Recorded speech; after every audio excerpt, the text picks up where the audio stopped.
बड़ी खबर, artificial intelligence की वजह से दुनिया भर की सॉफ्टवेयर कंपनियों के लिए अब बड़ी चुनौतियां जो है वो देखने को मिल रही हैं। दुनिया भर के शेयर बाजारों में आईटी कंपनियों के शेयरों पर अब प्रेशर देखने को मिल रहा है। गुरुवार को भारतीय शेयर बाजार में भी आईटी इंडेक्स में ज़बरदस्त गिरावट देखने को मिली।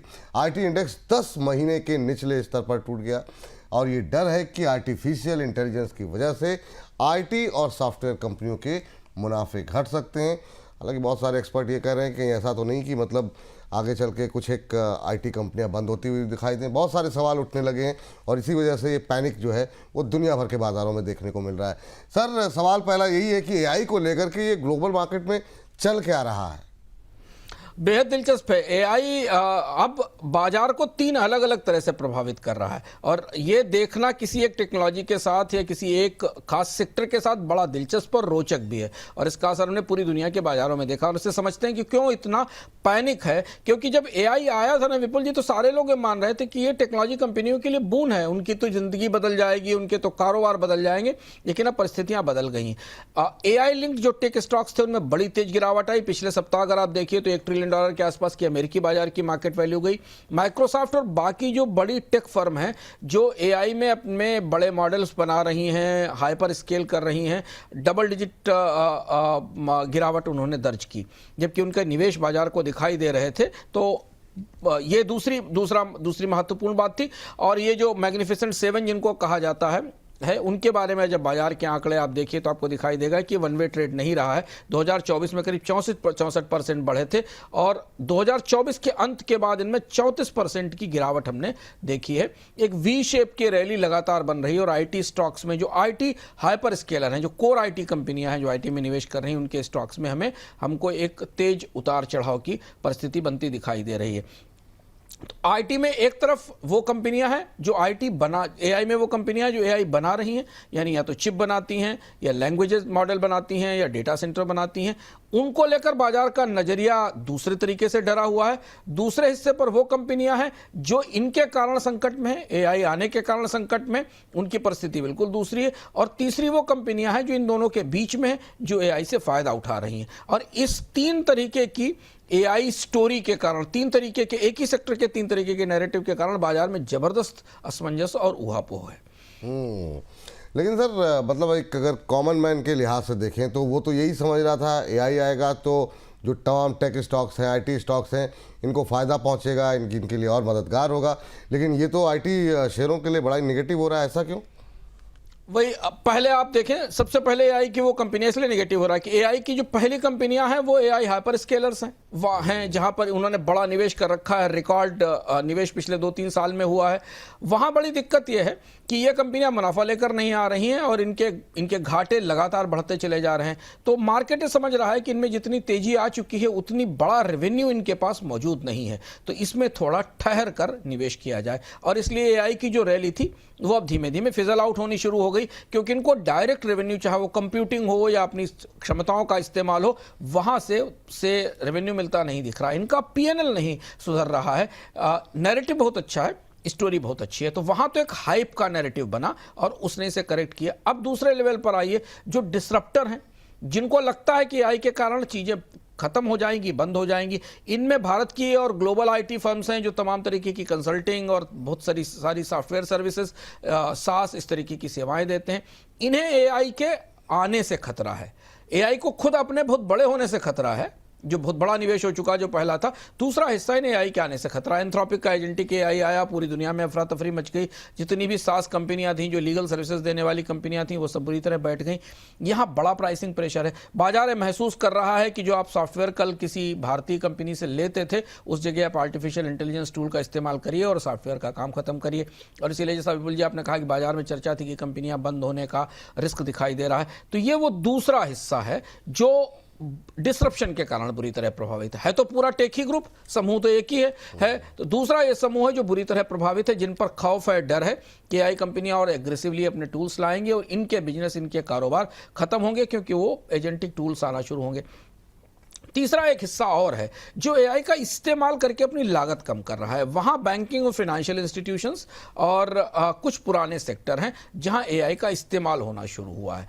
अब हुआ यह है कि निवेशक इन 3 तरीके की एआई स्टोरी के बीच में बुरी तरह कंफ्यूज हो गए हैं। वो ये माने कि एआई में बबल है, अगर एआई में बबल है तो फिर ये इन डिसरप्टिव कंपनियों को जिनका कारोबार बंद हो रहा है उनको डरने की क्या जरूरत है। अगर बबल है तो एआई पहले अपने बबल से बैठ जाएगा, ये तो चलती रहेंगी। तो 3 स्टोरीज एक साथ खरीदने की कोशिश कर रहे हैं। एआई बहुत बड़ा हो चुका है, डूब सकता है, फट सकता है। एआई इतना बड़ा हुआ है कि उसने पुरानी कंपनियों को डराना शुरू कर दिया है, और एआई थोड़ा थोड़ा फायदा भी कहीं कहीं दे रहा है। इन तीनों के बीच में उलझा है पूरी दुनिया का टेक मार्केट या टेक बाजार, और वही हमें बाजार में दवाओं के तौर पर दिखाई दे रहा है। अच्छा सर, पूरा बाजार जो है वो आईपी को लेकर के बटा हुआ है, ये किस तरीके से बटता हुआ दिखाई दे रहा है?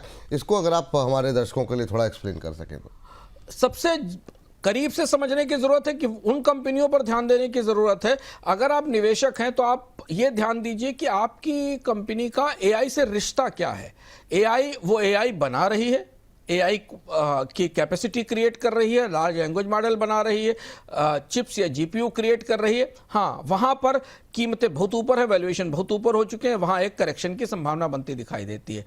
क्या आपकी कंपनी एआई के कारण खतरे में है? उस कंपनी का कारोबार एआई के कारण खतरे में है, खासतौर से आईटी सेक्टर में? अगर उस जगह उसमें आपने निवेश कर रखा है या वहां आप काम करते हैं तो सतर्क हो जाइए, क्योंकि एआई कंपनियां अपनी लागत घटाकर, अपने टूल्स को सस्ता करके इस पूरे मार्केट को सबसे पहले प्रभावित करने वाली, जो बीच का डिसरप्टर मार्केट है जहां पर खतरा दिखाई दे रहा है। और तीसरा वो हिस्सा है कि आप ये देखिए कि क्या एआई से फायदा उठाने वाले भी कोई सेक्टर हैं। कुछ ऐसी कंपनियां हैं जिनको एआई से लागत कम करने में मदद मिली है। खासतौर से यूरोप के बैंक से के लिए एआई काफ़ी फायदेमंद साबित हुआ है। उन्होंने हाल के महीनों में अपने प्रॉफिट्स बढ़ाने में, अपने खर्च कम करने में, बैंकिंग ने खासतौर पर अपने खर्च कम करने में एआई का इस्तेमाल किया है। तो ये उलझी हुई सी तस्वीर है जिसके कारण हम बाजार में पूरे टेक पैक में इतना असमंजस और गिरावट देख रहे हैं। अगर आईटी सेक्टर का फ्यूचर आप कैसे देख रहे हैं? क्योंकि अगर हम आईटी के इतिहास पे नज़र डालें तो पहले भी बहुत सारे संकटों को लेकर के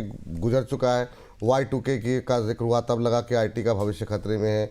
.com बबल आया, तब लगा आईटी का भविष्य फ्यूचर में खतरे में है।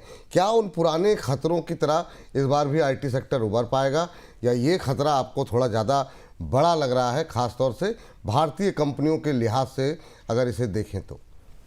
देखिए, आईटी और एआई में हमको फ़र्क समझना होगा। एक तो भारतीय कंपनियों के नज़रिए से देखें तो भारतीय कंपनियों ने जो पहला दौर था ग्लोबल आईटी रिवॉल्यूशन का, जिसमें सर्विसेज मॉडल काम करते थे, उनमें बड़ी सफलता हासिल की। लेकिन उसके बाद के जो दूसरे 2 क्रांतियां थीं, क्लाउड की, मोबाइल एप्लीकेशंस की, वो भारतीय कंपनियां उस क्रांति से में शामिल नहीं हो सकी। तो भारतीय कंपनियों के लिए एग्जिस्टेंस के संकट दिखाई दे रहे हैं, जो इस समय दिख रहे हैं। जिन मॉडल्स पर वो काम कर रहे हैं, जिस बाजार को वो कैटर कर रहे हैं, जिस तरीके की सेवाएं दे रहे हैं, उन सारी सेवाओं को रिप्लेसमेंट करने के लिए एआई टूल्स बन रहे हैं। हालांकि भारतीय कंपनियों ने भी तेजी से, इन्फोसिस ने, विप्रो ने, टीसीएस ने बहुत तेजी से एआई को अडॉप्ट करना, बनाना शुरू किया है।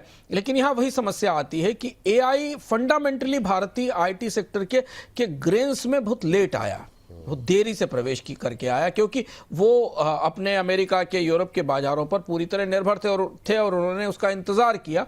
तो इसलिए हमें भारतीय आईटी कंपनियों पर ज़्यादा संकट दिख रहा है। इनके नए एआई संस्करण, इनकी सेवाओं के नए एआई संस्करण जब आएंगे, बाजार उनको स्वीकार करेगा, तब हमें देखना होगा। दूसरी बड़ी बात यह है कि धीमे धीमे एआई का जो पूरी ग्लोबल इकोनॉमिक मॉडल्स हैं, वो अब प्रोडक्टिविटी की तरफ मूव कर रहे हैं।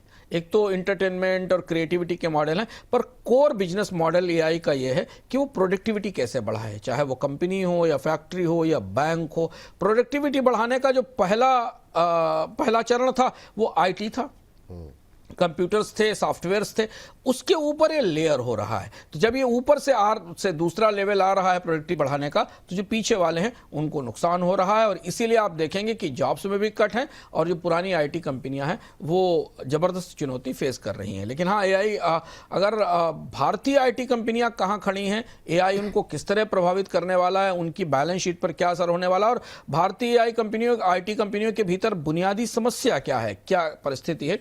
अगर आप चाहें तो आप एक अर्थम देख सकते हैं, 2-3 हफ्ते पहले का था, उसका लिंक मैं कहूँगा टीम से कि वो आप डिस्क्रिप्शन बॉक्स में लगा दें कि भारतीय आईटी कंपनियां दरअसल पूरी दुनिया में इस एआई के तूफान में सबसे ज़्यादा चुनौती में और मुश्किल में क्यों दिखाई दे रही हैं, उसके पीछे की वजह क्या है उसे हमने विस्तार से उस अर्थम में उस पर चर्चा की है।